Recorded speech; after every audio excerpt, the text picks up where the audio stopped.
let's keep only the one speaker at a time.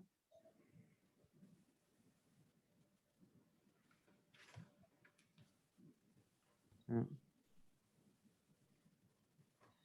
Okay.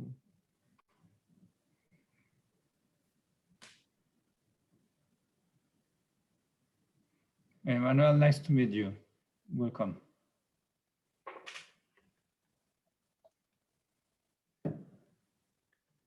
Hi, Manuel.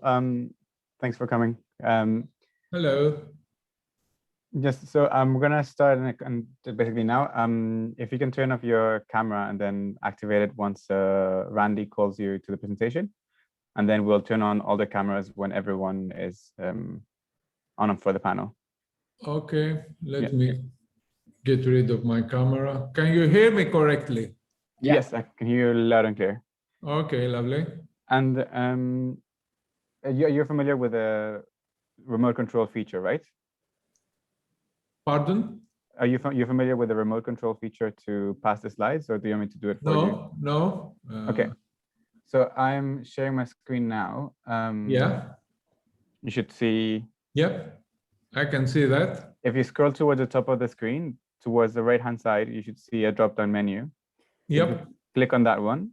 You should you're gonna get the option to share request remote control. I am on a Mac. I don't know where that is. Enrique, perhaps it's easier if you just control slides and then say next slide. Okay, then you just we'll do that. If you can tell me just when to skip the next slide. Yeah. Because what I see is just thumbnail videos and so on. Swap share screen with video. Let me see if the Mac has it somewhere else. This feature. I think for now, let's just. You are going to present and hand it over. No, normally, this feature with the screen sharing is somewhere else. Yeah. I think for now, just let me know when to pass the next slide because we need to start the webinar. Okay. So gonna start the webinar in 5, 4, 3, 2, 1.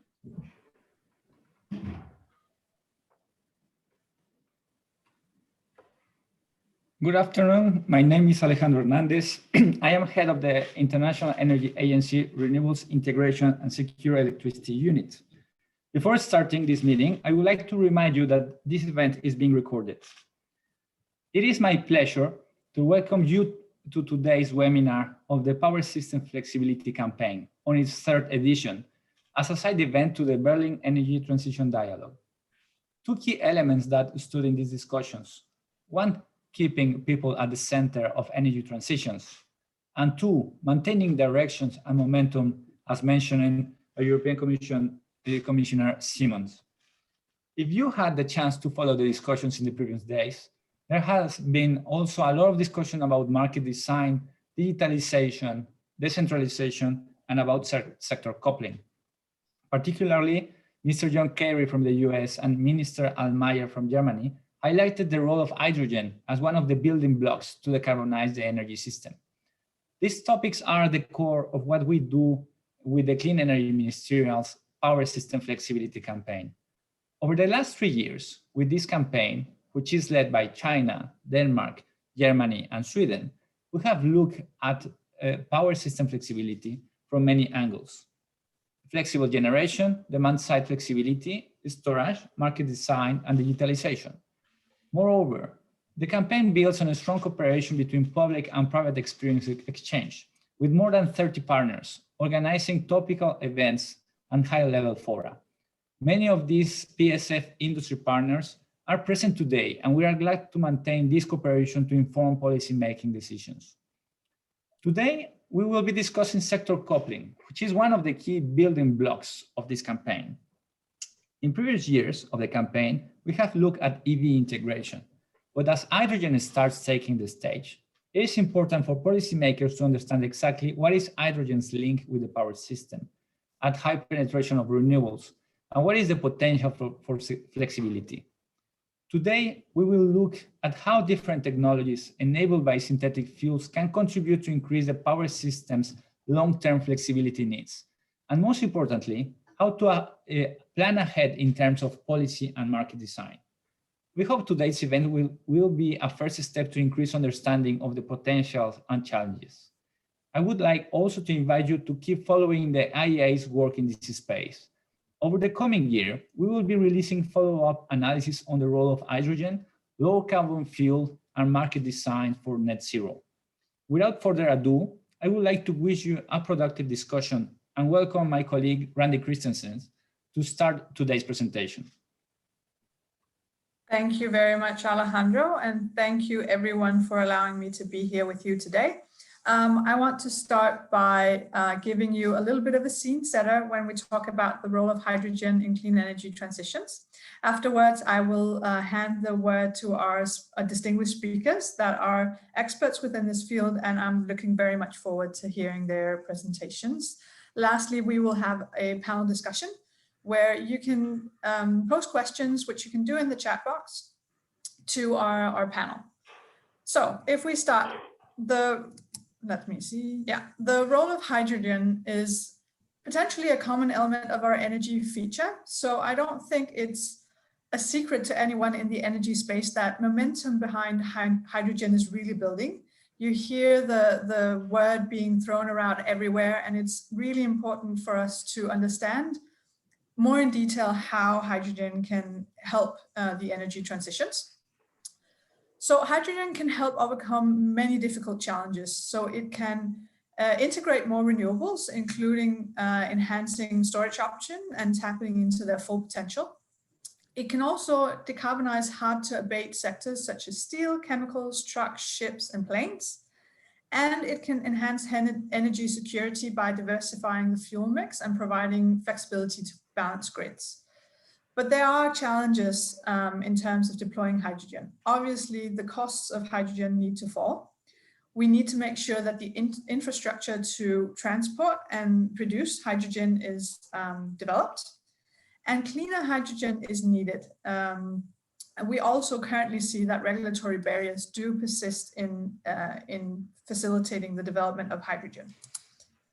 If we look at renewables, we're still seeing renewables as a main building block to the power systems worldwide. You'll see in our scenarios that renewables, especially variable renewables, will grow immensely. And supported by policy action, technology improvements, cost reductions, renewables are actually expected to cover over 80% of electricity demand by 2050. You'll see in this graph that especially the variable renewables will take up a lot of space in the renewables production mix. Other renewables will also be there, but because of the large share of variable renewables in the system, you need a technology to balance this and store. We're seeing right now that annual shares of renewables are quite high, but the interesting point when you talk about variable renewables is not as much the yearly penetration, but it's actually the instantaneous penetration. So we see that countries are attaining higher shares of variable renewable generation, but in particular, the fact that the instantaneous penetration is so high requires new technologies to come into place. You see Denmark, for example, going all the way to 150% or 160% of VRE in the share of demand instantaneously, which you may say is quite high. Within the IEA and specifically within our renewables integration unit, we've developed different phases to categorize the challenges of integrating variable renewables. This phase assessment moves up the higher share you get, the different challenges persist. So when you're in phase one, you don't have much renewable penetration and you don't have any real impact on the system.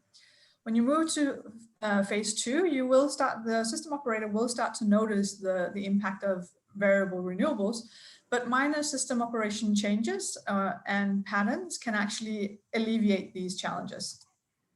Moving into phase three, you have that VRE generation actually determines the operation pattern of the whole system, which means that you have greater variability of net load and significant changes in power flow patterns.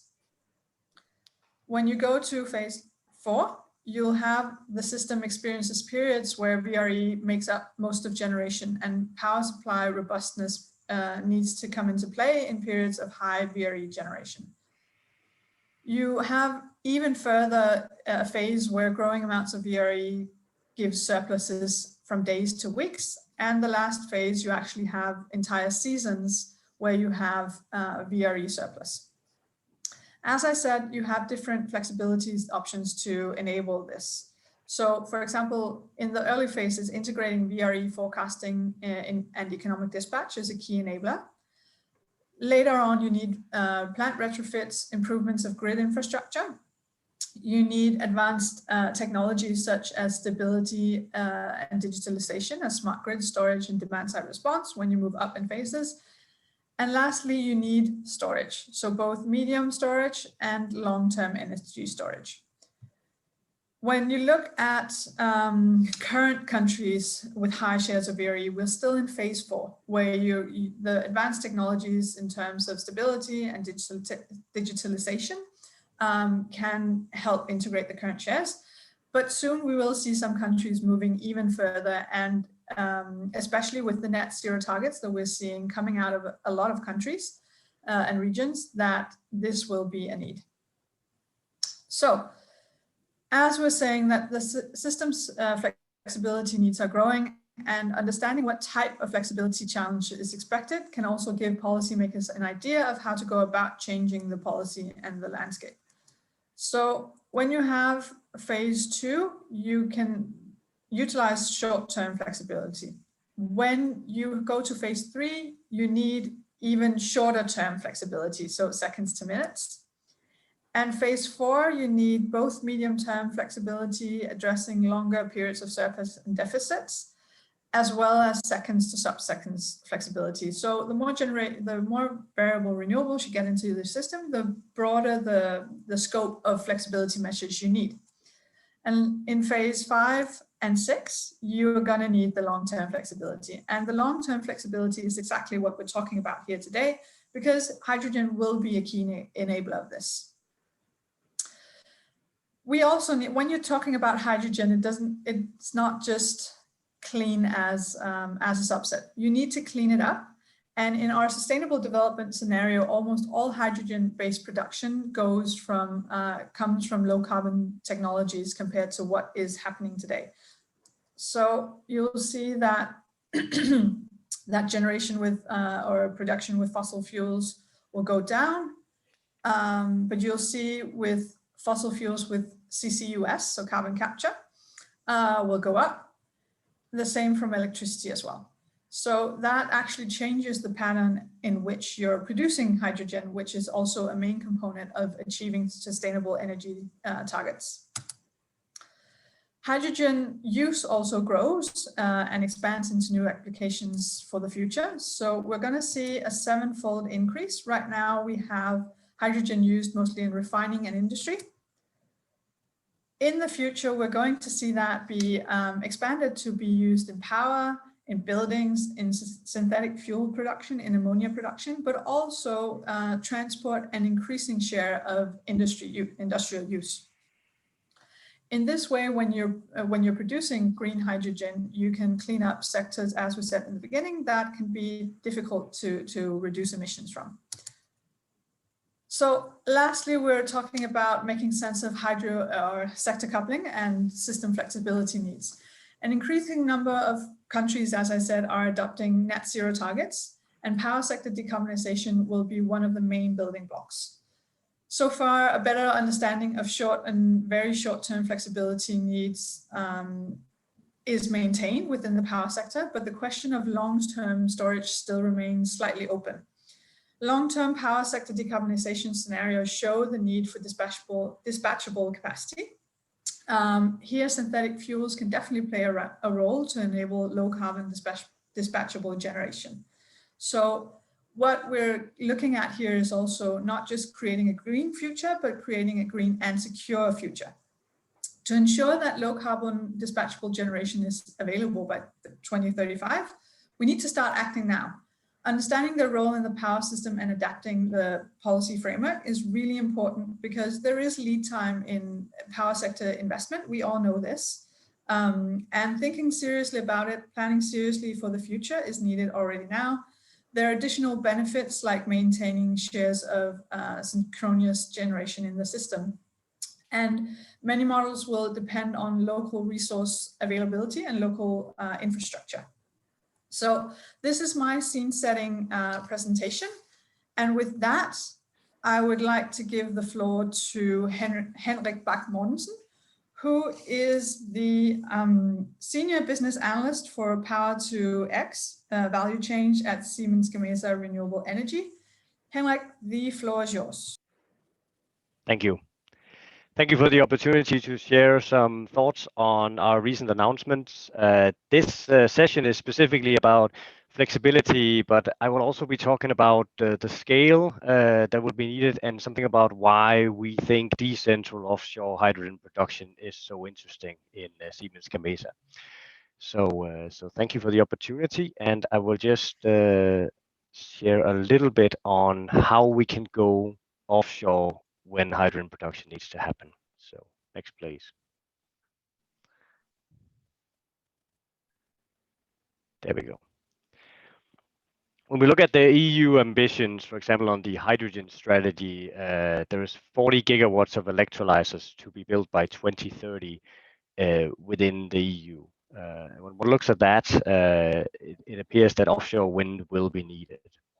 And once we go to offshore wind, there are three ways to go from electron to molecule. Either we can stay on the left here, where we have an offshore wind plant that draws power to shoreline, and then you have an electrolyzer facility at shoreline producing hydrogen. So this, we've seen announcements, some of those projects happening in Europe, and also one of the largest ones we've seen is, for example, the Copenhagen Infrastructure Partners announcement in Esbjerg to build a 1 gigawatt electrolyzer facility and ammonia production hub at shoreline, and then raw power from offshore wind farms in the North Sea. As we then move on and we need to build more gigawatts, there are talks about the energy islands in the North Sea, for example. So here, especially all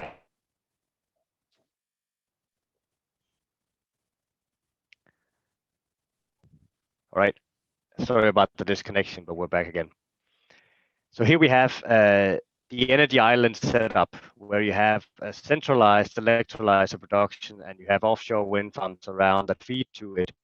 And the advantages here is, of course, that you have the savings on the electrical balance of plant from the centralized location to the shoreline. So, and you also have the ability to build significantly larger than you might have in a populated area. That could be shoreline scenarios. But what we think is quite interesting is to move one more step and into the scenario 3, where we move hydrogen production to turbine level. So that means that electrolyzers are at turbine level, and then that power, that hydrogen is brought to a central collection point and then to shore, so that we ensure that any space we have to artificially build at sea, that either has to be an island or platforms, is used for what is absolutely needed, because that space is precious, you could say. And since the turbines are out there, and that could be functioning for that, we think that the decentral solution is a way that you can bring cheap bulk green hydrogen production. And once there are solutions needed that can bring cheap bulk hydrogen production to shore.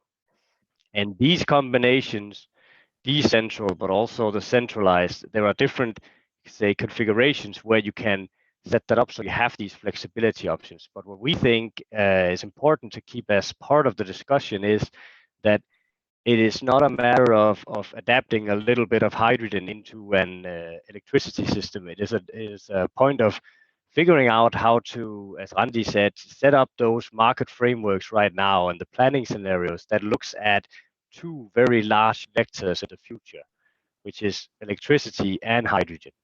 because you will be needing large amounts of both. And we should, of course, still electrify directly wherever we can. But we also need to be very clear on the fact that there will be needed a large amount of hydrogen, and a lot of that will come from offshore. Next, please.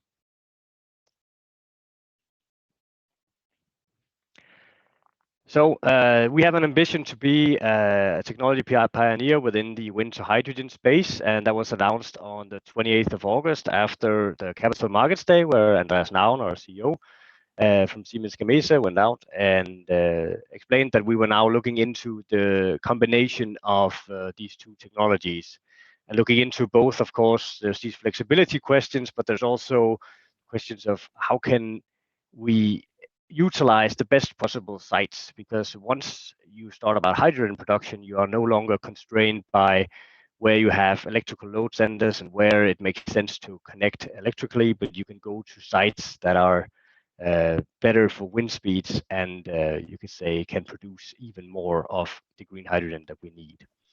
So this was announced back in 28th of August 2020 that we are now moving into this space. And now I will just like to switch to the next slide and go to another announcement. Next, please.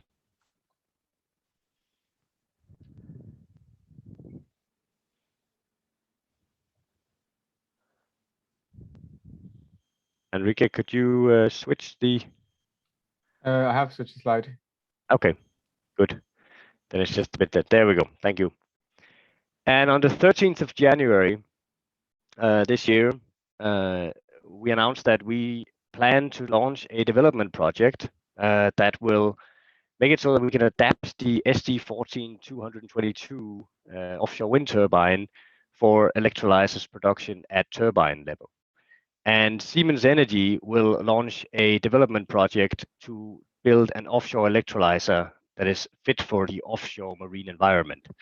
And this is something that is also, as you can see here from the slide, is part of a pending Lighthouse Projects H2 Mara, which is part of the Hydrogen Republic of Germany program, which is something that is quite innovative step to really find that good space where private industry meets funding, where we see an innovation space and we see a large potential. So that is also part of that, and that's also why I can't share so much on the details of it, because it is actually a you could say a project that we have now planned, and we have now announced it because we see it as being important to get part of that overall discussion of how to set up the frameworks going forward. But it will hopefully, but it is still, you could say, part of this Lighthouse Project H2 Mara, which is still underway. But our plans are, as stated here, is for in conjunction with the H2 Mara to have approximately investment of 120 million over 5 years, and a full-scale offshore demonstration in the water by 25-26. What we want to achieve here is to make large-scale, cost-efficient hydrogen production a reality through a modular offshore wind to hydrogen system that can be industrialized and bring down cost over time, as this will be something that can be deployed wherever you would need large amounts of green hydrogen, and it wouldn't be, you could say, one-offs each time or very large bills, but something that is industrialized, modular, and can be efficiently brought down in cost, just as the wind industry has done for onshore wind and offshore wind in past decades. So that was it. Just a thought on that, and we look forward to follow the talks about it, and we look very much forward to continue to you could say follow the talks and the panelists talk hereafter about how both we can think in terms of whenever we go offshore, there are these possibilities to go decentral and move the conversion as close to the source of energy so that we can get the most amount of hydrogen out of the energy that we have available. Thank you. Thank you very much, Henrik. That was super interesting, a new perspective for me at least on the decentralization of hydrogen production. Next, I would like to introduce our speaker, Dr. Emmanuel Caracas, who is VP and Head of R&D at Mitsubishi Hitachi Power Systems in Europe. The floor is yours.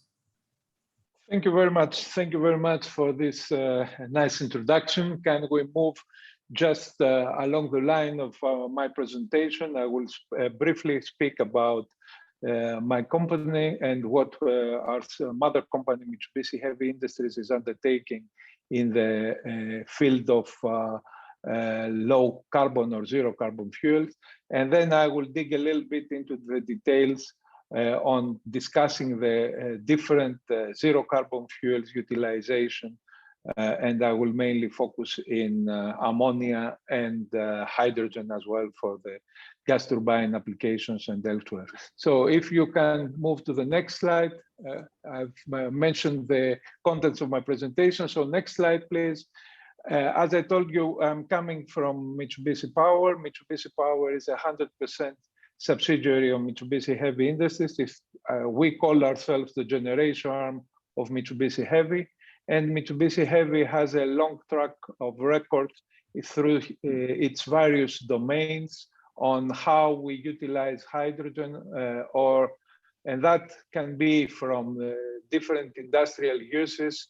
In our infrastructure domain, we have the methanol synthesis, we have the ammonia synthesis over there, to the production of hydrogen by renewables and different type of utilization in the gas turbines. And last but not least, our experience in the space industry to work in hydrogen as a fuel. Coming down to the next slide, to Mitsubishi Power. Mitsubishi Power is a power plant manufacturer. We built power plants for the last 100 years, and we are engaged both in fossil and renewable energies. And most of our latest achievements are along this the gas turbine combined cycles, both at a larger scale with a J-class gas turbine and also at the medium industrial scale. Now, that's about the company. And as I told you, as Mitsubishi Heavy Industries, we have developed an integral view on hydrogen. This has been communicated already in 2019. And we have a strong network of products and partnerships along the full value chain, from the production of hydrogen, from the primary energy conversion, whether that might be renewables, or we mentioned already partnership with Copenhagen Infrastructure Partners, or it is nuclear, or it is fossil fuels, natural gas. And then on the production of hydrogen, we can have the classical electrolysis or different conversion technologies with integrated removal of CO2 in order to have carbon-free hydrogen. And then this has to be stored and transported and utilized in the end use, either into engines, into gas turbines, and last but not least, in different industrial uses. And we think that the steel industry is currently undertaking brave steps towards decarbonization with this type of hydrogen technologies. And for that, we have examples already of projects developed around the world. It has been announced that we are working quite actively in the carbon-free ammonia production in Australia. There we have different sets of renewable energy to be converted by means of large-scale electrolysis to hydrogen. We produce on site zero-emission power with our gas turbine to then cover the electricity needs of an ammonia production plant. And this ammonia production plant delivers ammonia as a commodity, as a carbon-free energy carrier to different utilizations. But on the same time, in this particular project, we have the opportunity to utilize hydrogen and oxygen in a nearby steel mill, which makes this project a very very optimistic and very nice to have a set of opportunities. Closer to Europe, in Germany, we have recently announced our partnership with the leading companies around an application for the city of Hamburg. There, we are teaming up with Shell, Vattenfall, and the city of Hamburg to utilize, or in fact, to reconvert an old coal site in Moorburg. In fact, the power plant there was built with Mitsubishi Power technology, but now we are going to produce, once again, green hydrogen to serve a number of industrial customers and the city of Hamburg, both as transportation fuel and as district heating source for the city of Hamburg. So that's to say that we have a number, next slide please, a number of opportunities, and we would like to focus a little bit more in the next couple of minutes on hydrogen use in the so-called deep decarbonization. In lots of, everybody understands and knows and acknowledges that we will need dispatchable power to complete the energy mix, even if we wish to go that for 100% carbon-free electricity production. For that, we will need gas turbines in the future to bridge this gap between renewable energy production and demand to cover the so-called residual load. And why not? These gas turbines can be hydrogen ready, and the sooner they become hydrogen ready, the better for the whole decarbonization strategy. So if we see the gas turbines is the easiest way to secure dispatchable power. That has been proven along the years of operation. They are agnostic on the system you use to transport hydrogen, and I'm going to focus a little bit more on this issue of transporting, for example, carbon-free ammonia rather than hydrogen. And last but not least, they concentrate the consumption of hydrogen. That means they have a single point of demand in large hydrogen quantities, which will boost infrastructure building, as we'll see in many places of the world. We feel that this is a technical challenge, and that challenge has been subject of a wide development program back to Japan for more than 20 years. And I have here both the goals, what the market was expecting, and what have been the combustion challenges. So we need to secure cost-efficient and reliable gas turbine operation, and at the same time maintain fuel flexibility and maintainability. And to achieve that with a difficult fuel or a difficult molecule as hydrogen, we have to secure that we maintain combustion stability, unburned fuel. You see that combustion efficiency and safe operation, flashback elimination is a key issue. And at the same time, we have to maintain the established environmental benefits of the gas turbine itself.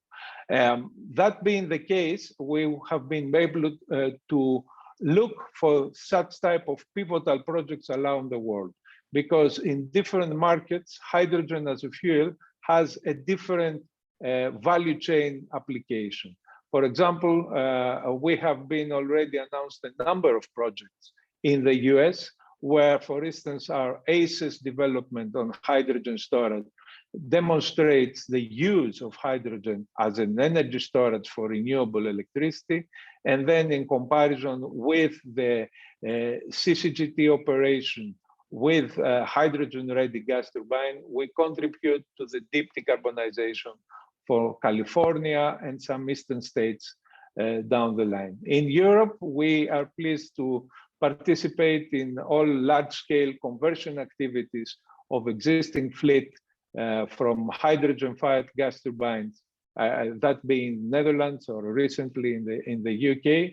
And as I told you, we have similar activities in Asia, where we are bringing with a medium-sized gas turbine carbon-free CCGT operation of industrial scale, and I mentioned already the Australian project. Let me focus a little bit, as it was has been asked by the organizer, to focus a little bit on ammonia as an energy carrier and on its co-combustion characteristics. We feel that from the different alternatives of carrying hydrogen from as a commodity, I would say, we feel that the ammonia path, that means synthesizing ammonia on the site of hydrogen production, and then having it transport by ship to different locations and then reconvert it to hydrogen or use it as it is as an energy carrier, is the most cost-effective way to decarbonize different industrial sector, realizing in fact and in essence what we call sector coupling, what it is the subject of today's discussion. And for that, we will need a robust ammonia utilization technologies. It is the first time that we bring this announcement into public. It has been in the press earlier on March. We announced that we are going to bring 100% carbon-free industrial gas turbine of 40 megawatt, being able to run 100% on ammonia. And that is another development of our R&D work that have been achieved in the recent years.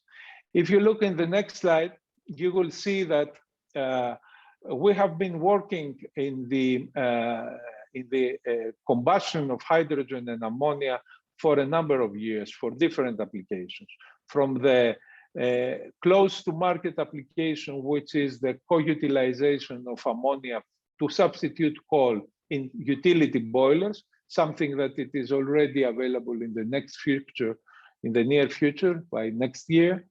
We have established references, and please, I will make available also some backup slides during the discussion, or after that, you can look on the technicalities, how we are able either to utilize up to 30% in existing gas turbine combustors, or move in the short term to the so-called multi-cluster combustor family, which is a DLN combustor, both for larger gas turbines, also for the medium-scale gas turbines.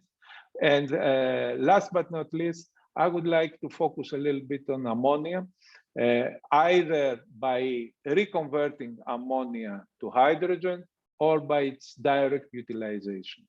As I mentioned, burning ammonia to 20–30% in an existing boiler is an established practice, and that can be applied in markets where the coal utilization continues for a time frame, say 2050, 2060, but we can deliver decarbonization as of today by this ammonia co-combustion.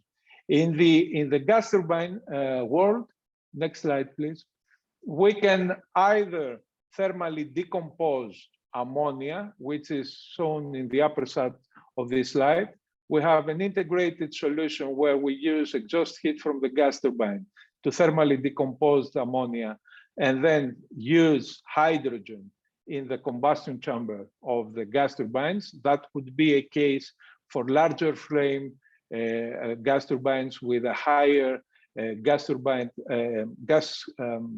turbine inlet temperature, combustor outlet temperature, or, and that's the recent development I was mentioning, we can directly combust ammonia in combustors where we feature a temperature of around 1300 degrees. And in this system, combine that with an end of pipe DeNOx catalytic reduction, we can secure the low NOx emissions as anticipated. And the next slide, I would like to conclude this part of the presentation by saying that we have been seriously engaged in the hydrogen and zero carbon emission fuels along the full value chain, from production to transport and utilization. And I was glad to present today couple of examples in the utilization of either ammonia or hydrogen with a rollout that secures commercial operations by 2025. And before closing this presentation, let me share with you the next slide, which is a very nice view of our T-Point test facility in Takasago, which is now into full operation, testing also everything that we produce under real conditions. And with that, I thank you for your attention, and I look forward to the discussion after that. Thank you very much. Thank you very much, Professor Kakaras. Very good to see such a full and long-term pipeline of projects from Mitsubishi. Very impressive. With that, I would like to introduce our next speaker, Martin O'Neill, who's Head of Product Management at GE Gas and Power. Martin, the floor is yours. Thank you very much, Randy, and thank you for the invitation to speak today regarding gas turbines and with a particular focus on operational flexibility. Just want to walk forward here. So apologies for the formatting. We seem to have had a bit of a hiccup there, but really, I think the first thing that we just need to draw attention to is the massive carbon intensity reduction that we're already benefiting from as we retire coal and move to more dispatchable, flexible gas. I've been looking at the question feed as we've been working through this. Gas with lower BTU gaseous fuels, including hydrogen, the operational range and the flexibility of a simple cycle gas turbine plant is unaffected. And in combined cycle, where we're touching efficiencies now, net efficiencies of 64%, you have the ability to ramp rapidly, to turn down quickly, to follow loads on the grid. This really is a technology with unique characteristics that helps to support a grid, whether in high VRE or low VRE scenarios. I think we all need to be mindful in the future that we need to solve for synchronous generation on the grid for transmission and distribution and grid stability. So it's reliable, dependable, firming capacity. We're going to continue to see growth of gas in the coming decades. And really, the build out of LNG infrastructure and the affordability of gas means that as the next nearest adjacent, we will see, I think, continuing growth. So really how to integrate gas into the grid and then how to decarbonize gas and move towards hydrogen-based fuels is the critical question. And really, there are other mega trends that we need to be mindful of, such as megacities and population growth and dense population and urbanization, where land space is going to be at a premium as well. So I often hear, or I become engaged in discussions with GE around gas and hydrogen in gas turbines as a bridging fuel. I think really for all of the reasons that I've outlined, and particularly with grid stability in mind, we do need to accept that rotating assets, burning hydrogen, is probably an end state for the grids and for generation production for a percentage of the terawatt hours that gas plants produce every day. And I think that the abundant availability of affordable hydrogen at some point in the future, enabling dispatchable, flexible gas turbines burning hydrogen, is a great piece of the energy transition and the energy destination that we all need to uphold and protect for.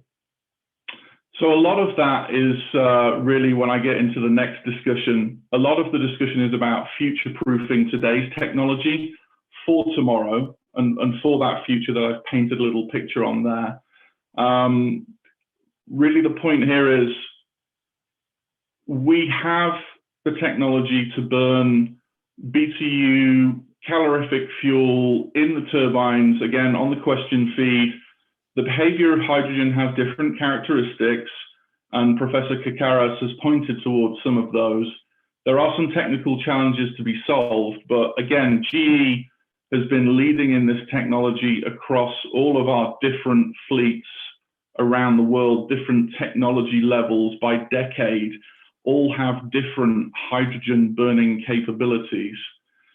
The reason that this is so attractive is that we are able to provide that grid stability. One of the big questions, a lot of the discussions that I'm engaged in are very much about what we can do with new gas turbines and what the hydrogen capability is in our newer products, and for our competitors also. I think that there needs to be a robust discussion about how we're also going to think about the more than 22 terawatt hours a day of gas production, annual gas production globally that comes from gas turbine rotating assets. Just to provide a snapshot here, whether it's aeroderivative, B&E class, F class, which really is the biggest piece of our installed base as General Electric, and the new HA class turbines, you can see that as we've pushed on firing temperatures and also megawatt output, you can see that there are significant hydrogen burning capabilities. Our F class today, 65% capable on hydrogen. Our new HA class, 50% capable. And again, we've been investing in these technologies for decades. I was studying this morning as I was getting ready for this discussion, a piece of Department of Energy funded research that we published in the United States in 2005 around micromixing, blending, swirl technology, some of the embrittlement challenges, flame holding and stability that hydrogen brings to a gas turbine architecture. And we've really embodied all of the learnings from that research work into our HA machines. And we continue to push the envelope. We will move from 50% capability today, and we will move up to 100% in the coming years as we continue our investment programs there.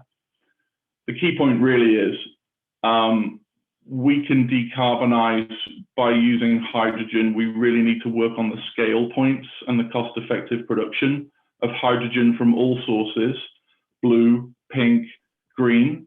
I think the technology, the synchronous rotating assets are ready and are going to be very necessary in this future energy landscape for all of the reasons that we've talked about here with low VRE, high VRE, and synchronous needs for the grid. We've actually got over 75 gas turbines that have been clocking up 6 million hours on hydrogen and associated low BTU fuels. So we have good experience here over decades, lots of learning. We have crafted research and development to fill out those bars in the graph on the top left there as we push towards 100% hydrogen capability. But I think the technology is ready. We are ready. The unique benefits of gas turbine technology complementary to the grid. I think that also talking about these technologies as true enablers, the more we can keep firm rotating assets on the grid, the more we enable the growth trajectory of renewables. And I think in some of the policy development that we see globally in different regions of the world, that is a point that is often missed, okay? Is we need dispatchable and flexible rotating capacity, synchronous capacity, so that we can support the massive growth that is forecast for inverter-based resources such as wind and photovoltaic methods of production. So there is a relevant role for gas turbines today. The LNG and gas infrastructure build out continues as a bridging and transition technology. Gas has a clear path, and then I think the decarbonization over time as hydrogen is injected into that infrastructure, there is also a destination role for this technology. GE remains committed to this space, and we're going to continue to invest heavily and we believe passionately that there is a major role for gas turbine technology in the future. This is obviously a subject that goes way beyond 10 minutes. I'm looking forward to the panel discussion, but I do want to take this opportunity. There are a really good amount of resources, high quality production series of podcasts that GE Gas Power is really framing its position on the energy transition, where we talk about some of the issues that I've touched on here today in much more depth. There's also an extensive series of white papers that have been published, and we will continue to publish thought leadership in this space, the complementary enabling role of gas for the grid and the grid of the future as we decarbonize with hydrogen, for flexibility. So thank you very much for the opportunity to be here today. And Randy, I'll hand off back to you. Thank you very much, Martin, for taking us through the very interesting and very relevant journey from gas to hydrogen. Very much appreciated. And with that, I'll hand over to our final speaker of this session, Tobias Rennholm, Senior R&D Engineer for Power Technology at Vattenfall. Tobias, the floor is yours. Yeah, thank you very much. I would like to talk to you about the HYBRIT, which is a fossil-free steel production initiative. And I'm going to take you through a little bit how we think about system integration and flexibility towards the electricity system.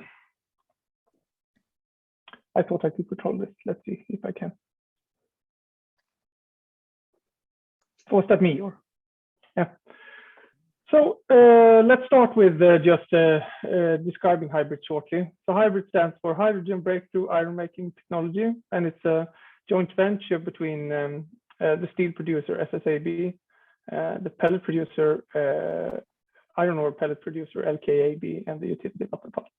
And we are located in Sweden and Finland. So the idea is to skip the blast furnace process and go sort of full electric with hydrogen as an energy carrier to reduce the oxygen content in the iron ore. And we utilize hydrogen storage as well, technology called line drop cavern. And we're going to see how we can utilize that to sort of interact with the system. And approximately, it's a lot of hydrogen that's needed. So approximately 70 to 80% of the total load is hydrogen produced from electricity then. And yeah. So let's start with a little bit of order of magnitude. If we start looking at the left side with the SSAB, the supply conversion, to convert their 3 sites in Sweden and Finland, we require approximately 21 terawatt hours. LKAB has other customers as well throughout Europe and the world, where we can convert their pelletized the pellet product into HBI, hot briquetted iron instead, adding an additional 31 terawatt hours of energy demand. Then. So in total, approximately 52 terawatt hours. That corresponds to approximately 40% increase in the Swedish electricity demand and reduces approximately 35 million tons of the CO2. Then. And let's look at the right-hand side regarding the power demand for the full conversion then, the 52 terawatt hour case. If we were to run this as a constant load, we will add 7 gigawatts to the peak load, increasing that by approximately 25% in Sweden. While we could also introduce flex then, so introduce storage, hydrogen storage, and then overcapacity in the electrolyzer. And here is an example of actually building 100% overcapacity in electrolyzers, adding then a load of 5.7 gigawatts when there are feasible times when we can source cheap electricity. However, the minimum power demand can be reduced then from the constant load of 7 gigawatts to actually 1.3 gigawatts by utilizing this storage flexibility. So when we have peak loads, we don't need to run, basically.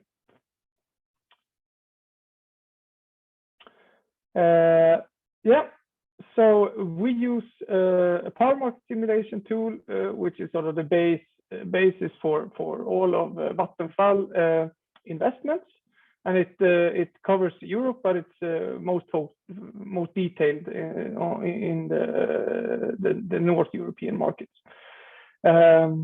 So we look at now an investment here of starting at 2035 to 2055.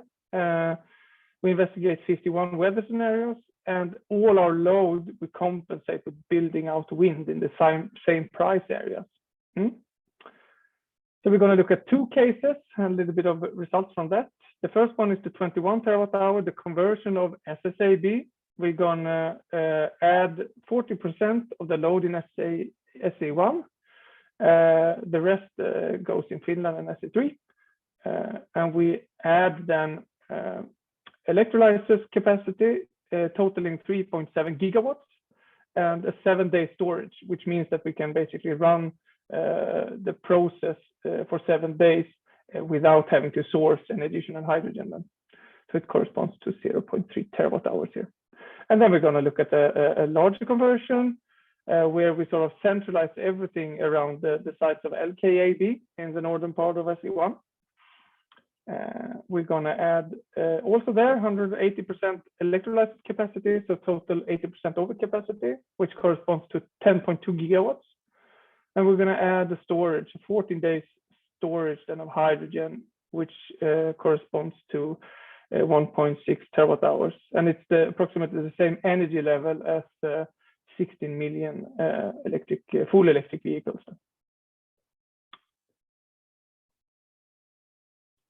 Yeah. So first off, I wanted to show you some results regarding SE1 then. And we look at the price duration curves for 2040 with and without hybrid. So the light blue is without the hybrid concept and without the additional wind then. So when we introduce the hybrid concept as a constant load together with wind, we immediately see that we get approximately 1,500 more low price hours because the wind energy, we have some abundance on those hours, so we press down the prices. And when we introduce flex, we can see that we can actually start bringing up those prices again. So yeah, by sort of sourcing a lot on those hours, we can almost bring it out to the original state in the low side. And we can also, on the right-hand side, you see the last couple of hundred really expensive hours, and we can actually push that down quite a bit. So we can see that the hybrid flexibility actually can affect the market prices. So we raise the low prices and lower the high prices. And now we're going to look a little bit at what the benefits for hybrid is. I thought. Now I can't. Can I? Oh, yep. We're going to look at the cost reduction then. So we have done sensitivity analysis on the 21 terawatt hour case and the 52 terawatt hour case. And if we start with the 21 terawatt hour case, we can see on the y-axis we have the number of days of storage, so from 0 to 20 days, and the electrolyzer capacity from 0 overcapacity basically to 200% overcapacity in total, and 300% electrolyzer capacity. And we see that the color schemes sort of look at the total investment and the cost reduction then in percent for the hydrogen source then.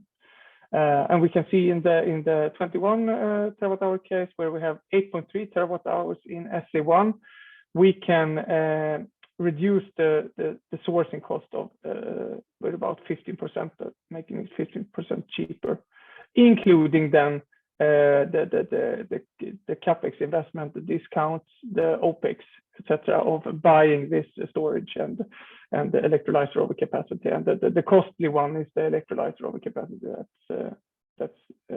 That's if we then look at the 52 terawatt hour case, where we have almost 50 terawatt hours in SE1, we can see that we add also almost 50 terawatt hours of wind in SE1, totaling it up to approximately 65, 70 terawatt hours. And then we can see that the sort of value of flex increases with the amount of variable renewables we push in. So we get electrolyzer capacity optimally above 200%, and the days of storage, it's about 2 to 3 weeks of storage, maybe even more, that we would like to invest in them, and making it about approximately 20% cheaper. In this case, we sort of can reduce the sourced electricity price with almost half, and then we have the sort of investment that pushes it up to 20-23% here again. And I would like to just speak a little bit also about how we can, with hybrid flexibility, impact the wind value as well. So if we start on the left-hand side, in the hybrid 21 terawatt hour case, we have approximately 60 plus terawatt hours in SE1 and the neighboring price area SE2. And we can see here that we can by being flexible, we can actually increase the valuation of wind with approximately 2 to 3.5%. And in the big case, where there we have approximately 100 terawatt hours of wind, we see that we have some grid congestion challenges between SE1 and SE2. We can't really utilize the flexibility in SE2 as we wanted to, but the value increase of the 65, 70 terawatt hours that we have in SE1, that value will increase with about 11% and 4% then for SE2. So we see that we can actually increase the value of wind as well. I just want to conclude with that we are always searching for a sort of integrative approach. So we think that going on to complex value chain transitions, I think partnerships is a really good option moving forward. Very attractive with we can share the risk, we can share the technology development, and also share the benefits in the end.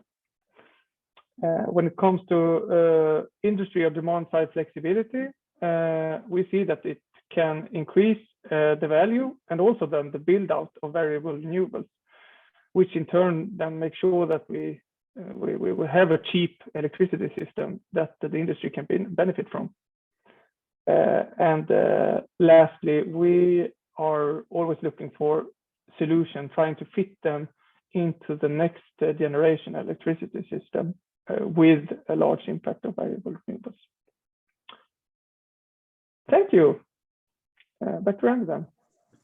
Thank you very much, Tobias, for showing us a very tangible example of how hydrogen can improve the business case of renewables in resource-rich areas like the northern Sweden, but with low demand. It's a really important point because renewables obviously often are situated well away from load centers.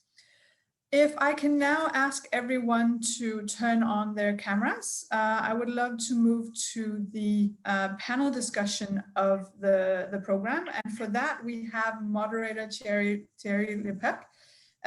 He is the founder of DH2 and the author of Hydrogen is the New Oil. And Thierry, I will hand the floor to you and for you to.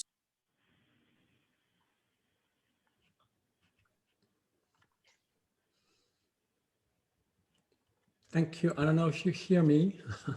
We hear you. Okay, good. Well, it's great to be among all participants here and to treat what is a most strategic issue. I think we should not underestimate the responsibility that all the panel members and most importantly the participants in the IEA and all the people who are being brought to discuss this. We're talking about how are we going to make a system work with 100% renewable.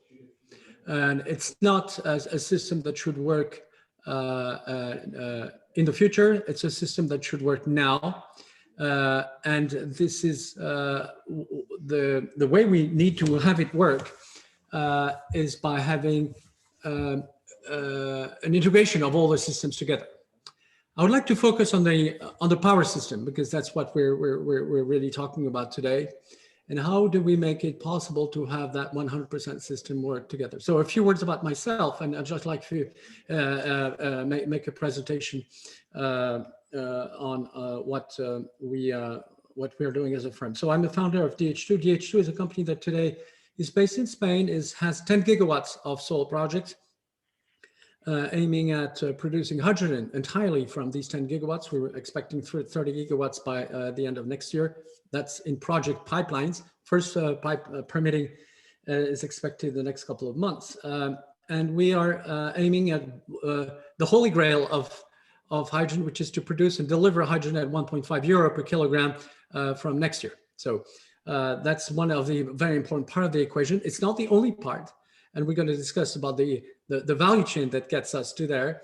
But if you don't have hydrogen, mass scale green hydrogen in this case, obviously, produced and delivered at fossil fuel parity, we're talking about something that will not have any meaning. I would call that hydrogen as a commodity, because you can have hydrogen as a climate issue, as a climate product, which is subsidized, and then there's hydrogen as a commodity that needs to serve customers at the right level. And what we've done with my company, I'd like to start with that, is that we've put a model of what we call 24/7 power. What is 24/7 power? Is the combination of renewable power, that is solar and wind, which you can have abundantly in Spain right now. You can have them roughly around 30 euros per megawatt hour, less on PPAs, solar PPAs, a little more on wind PPAs. But that will only cover you 75% of the time. And as was discussed previously, a system that only depends on variable load is not a system. It's not working. It's not delivering what it's supposed to deliver. And as we've heard many times, we also need, by the way, not just 100% delivery of products. We need the full flexibility to do it. We also need the technical issues that go with it, which include inertia, frequency management, which are obviously given to us by turbines today. And lots of people are saying turbines are useless. Well, maybe not. If we don't have a world without turbines, might be not power systems without turbines, even though some people are talking about synthetic inertia. Well, maybe. I'm not sure I would depend on that. And certainly not to depend our economies on that. We want fully dependable systems. That means we need rotating machines in the system.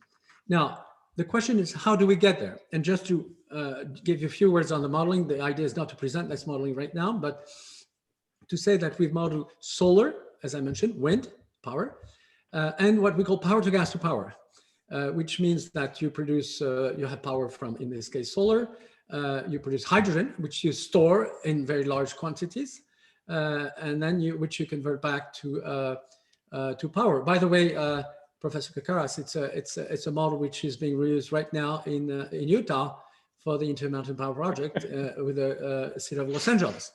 What does the city of Los Angeles want to do with this very big project that Mitsubishi is working on? It is to capture all the very abundant solar power that you have, which is produced in the U.S. West, especially in California, and to turn it into hydrogen and store it in those beautiful salt caverns that are plentiful in Utah, and then put it back on the grid when Los Angeles is thirsty for power, including, for instance, in the summertime, in the summer and the winter time as well. So what we have, some people would call that a gigantic battery. I don't like the word battery because the battery is the small thing that uses plenty of rare metals and only gives you a few hours. We're talking about something else. We're talking about a system. A battery is not a system. We're talking about a system that delivers 100% load, in this case, for the 15 million people who live in Los Angeles. So the question I'd like to ask to start the panelists is how we make this system work. I'd just like to say, to give another set of figures to put it as in perspective. We have put our models, as far as we're concerned with my company, to see how can we, what kind of load can we deliver? Because ultimately it's security, it's the 100% load that we want to deliver, but it's also the cost. And what we found is that combining solar and wind PPAs as they stand right now in Spain, so it's not just projections, it's 2021, that is current.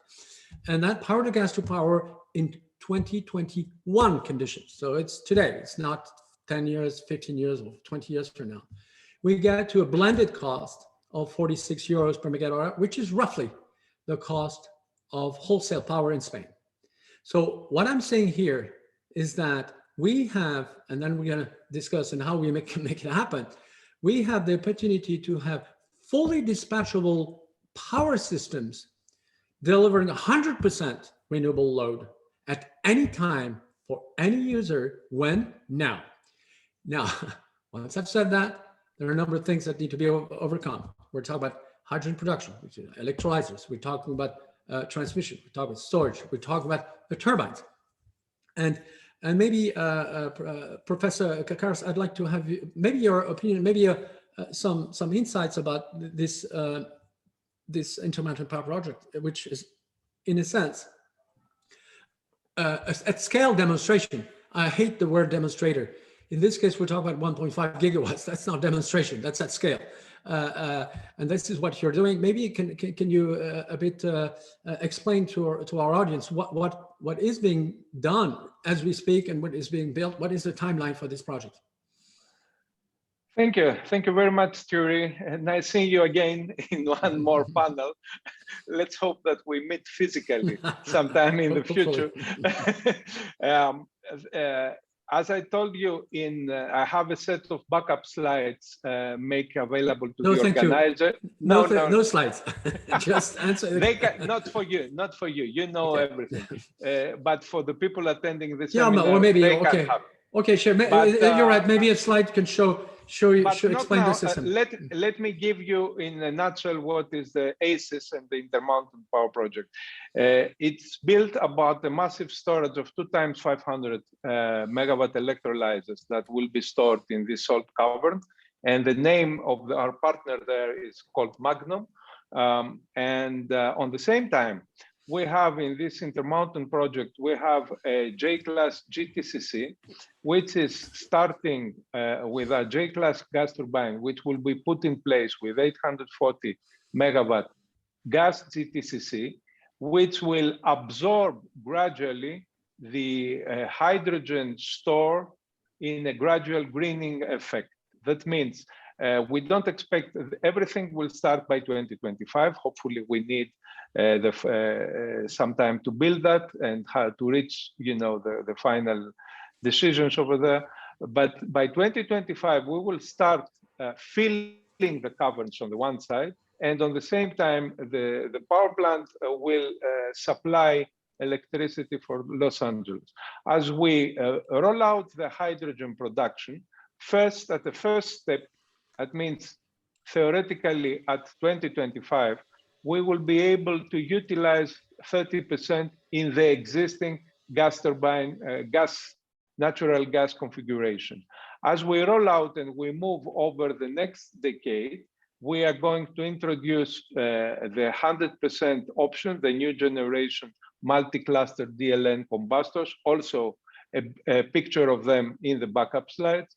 And then we can gradually increase so that by the 2040, and this is determined from the hydrogen side, not from the gas turbine side, we will be able to deliver to Los Angeles 100% renewable electricity in a fully dispatchable way. And that's the beauty of this concept, because it puts a price tag on uninterruptibility by dispatchable thermal power with zero emissions.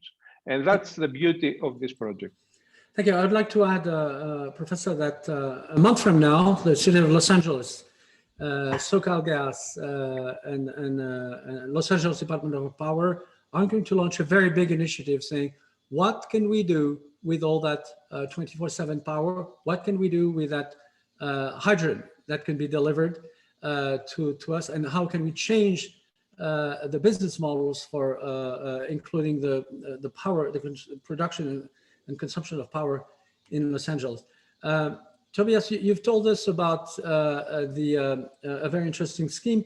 I'd like to focus maybe on the demand side. Why are you doing it ultimately? Why is it so important for steel companies to go zero carbon? After all, we will need steel for the next 10, 20 years. Why is this project has come about? How urgent do you think the demand for clean hydrogen and clean power is in the steel industry? And how do you see the different paths that can be achieved? And also a last question, what do you would ask for policymakers to achieve that? Sorry, several questions. Okay, that's several questions. Okay,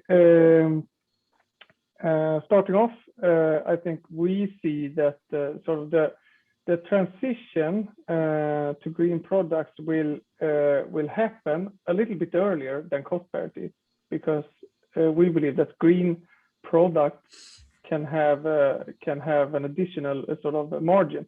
Yeah, so people will actually be paying premium for scarce green products. Yeah. So this is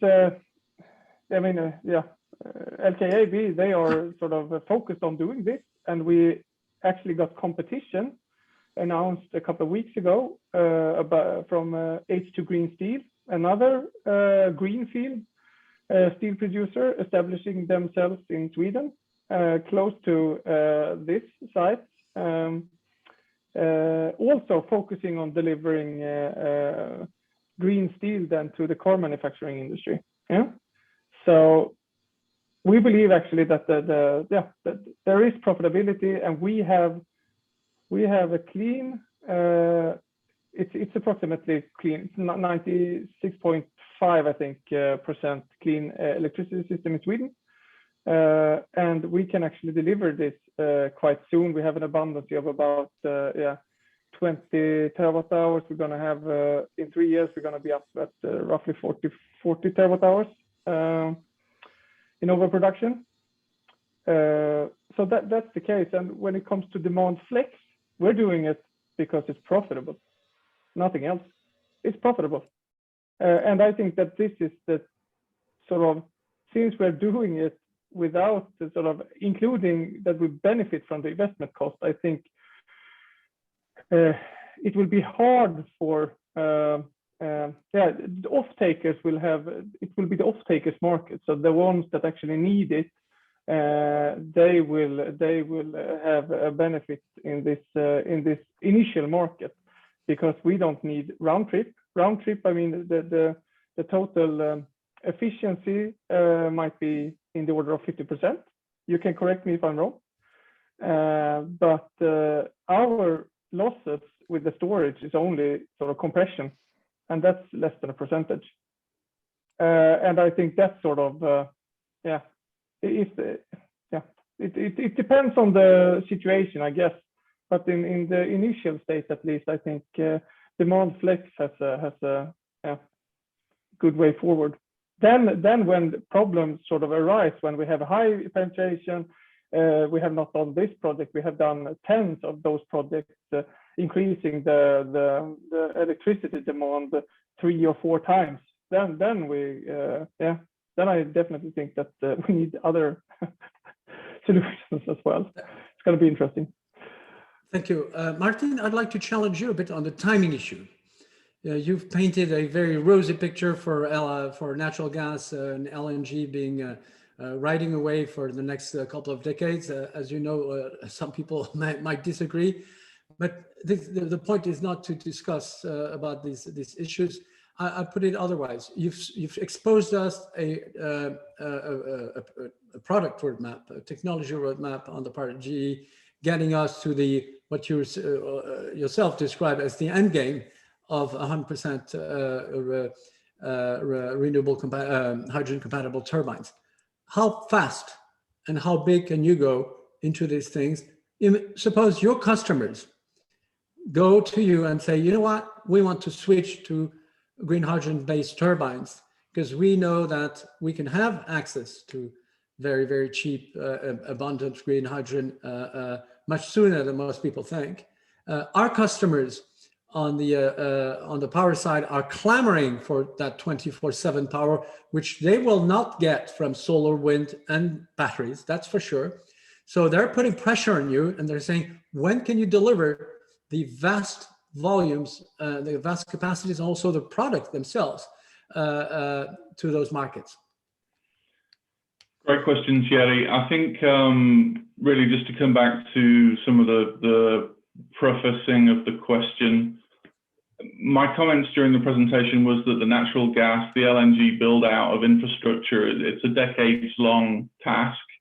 Whether the LNG build out will endure another 2 decades, I don't think I wish to underline that point specifically, but it's a good indicator of some of the challenges that face us when we think about hydrogen production, transportation, and safe distribution. Those are very small molecules that are going to challenge current sealing and safety and detection systems. There are particular properties of storing hydrogen and the embrittlement effects that has on certain types of materials that need to be understood.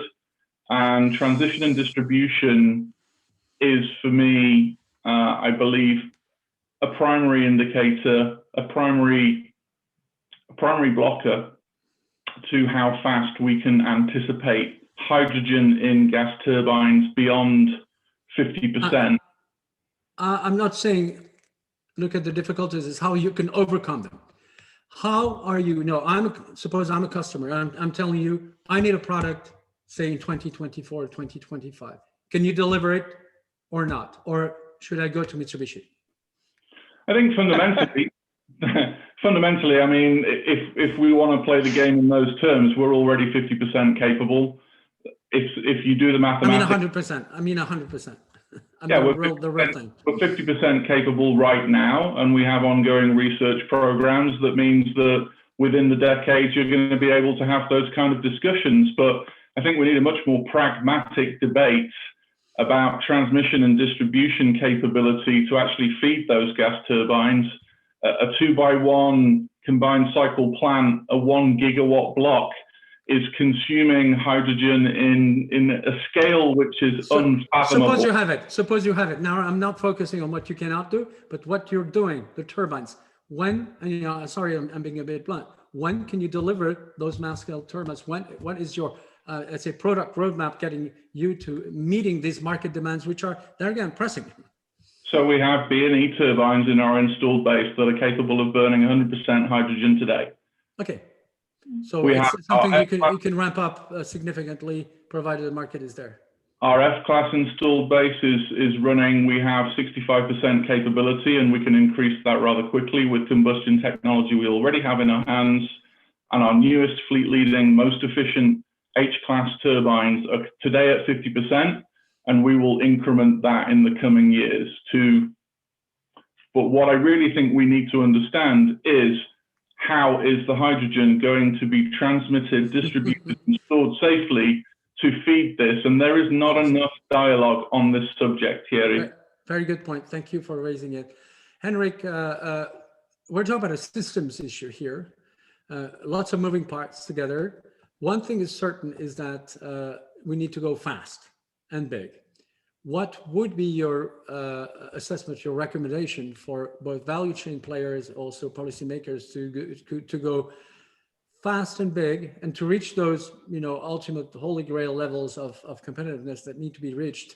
So we have a combination of infrastructure issues, of manufacturing issues. How can this be solved together? And what would your recommendation to value chain players and policymakers?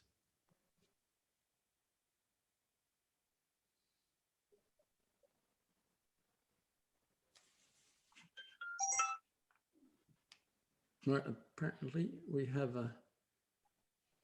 an issue with Henrik, which happens to be offline. All right, so I didn't answer the policy part. yes, please. And I think we see always that you should focus on the source of the problem, and that sort of discourage the use of fossil fuels in the system. And that can be doing several different ways. I mean, CO2 prices, production quotas, whatever you want, but that's the way forward, I think. And we also want to see that there is some risk in doing new tech value chain and also with scaling up novel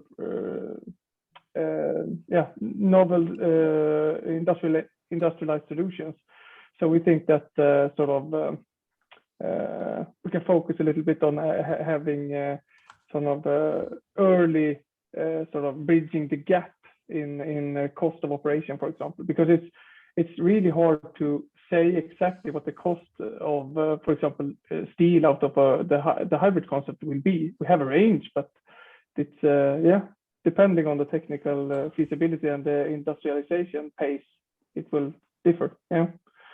Maybe Alejandro, you want to address this question of what is the right framework to accelerate this systems-based approach? Yes, sure. I think there is behind all this discussion, there is some sort of question on what role do we see for these hydrogen-based fuels, and I think we already understand very well that it's a very good match to when we think on power systems, very low carbon power systems, or in more broader energy systems. But sometimes behind there is a discussion if we think that this is going to be a base load fuel. No, when we think that we're going to have gas turbines that will be running on hydrogen fully based, so many people they will start thinking on this is no. And the other parties will say no. Other people they have the vision in which you have a very large shares of variable renewables for most of the energy demands, no, and you have more peakers, no, that you have more. So if this is the case, it doesn't matter that the fuel is that expensive actually, because you are not going to use it 100% of the hours, right? So I think we have a bit of uncertainty and say, well, okay, what are the frameworks for us to bring all these developments into the system? I think we still have a few questions that haven't been really answered, and that might be actually, maybe both, by the way, maybe both worlds might make sense in different countries. Now, I could imagine perfectly some countries in which the base load is the one solution, and I can imagine other countries in which the peak load would be the right one. I think it would depend really a lot of the policy of the countries, that they will need to understand how these new technologies coming, they fit their energy systems in this low carbon with the low carbon ambitions. I hope this makes sense, history. Thank you. Alejandro, may I add a couple of thoughts here? I mean, two principal thoughts. Different countries, different system, one common parameter. Hydrogen will be the enabler of the full decarbonization. Sorry, but I'm not aware of any other alternative. So this is a fact. Now, of course, there are other sectors beyond power that are much more difficult to decarbonize, even to the extent that power is decarbonized today. We are talking about steel, we have cement. So hydrogen, the beauty of hydrogen is that it enables decarbonization of other sectors which are difficult to decarbonize. And in that context, I think the discussion about commoditization and scale is very important. And in the power sector, which is, let's say, the backbone of decarbonization with a massive electrification and so on, if we want to secure deep decarbonization, then we see the value of hydrogen primarily as energy storage, and then depending on the markets, the local electricity markets, it can have on top of that, the dispatchable power identity to a much larger or a smaller extent.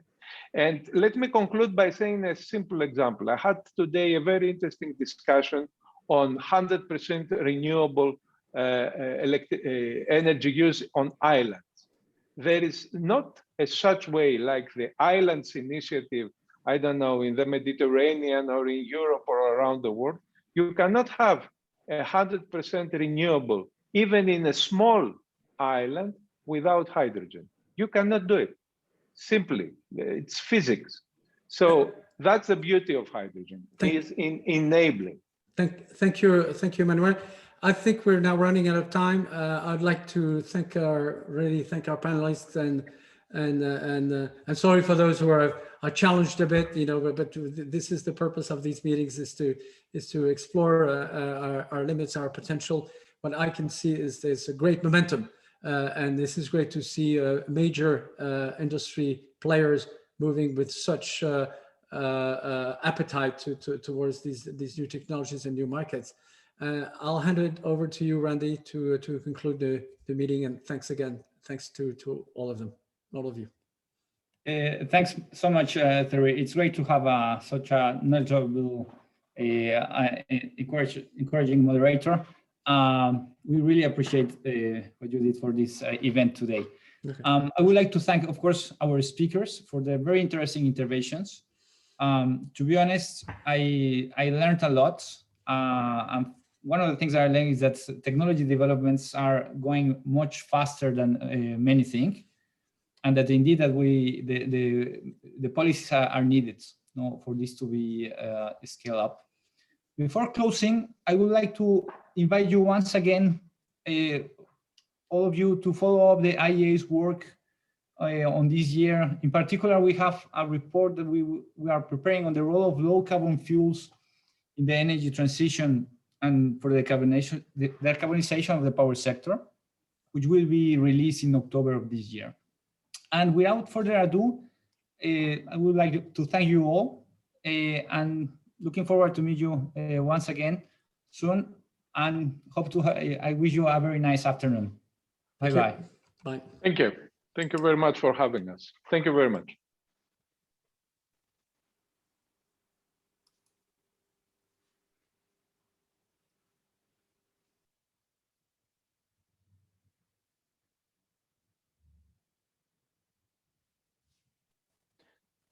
Okay, so when I'm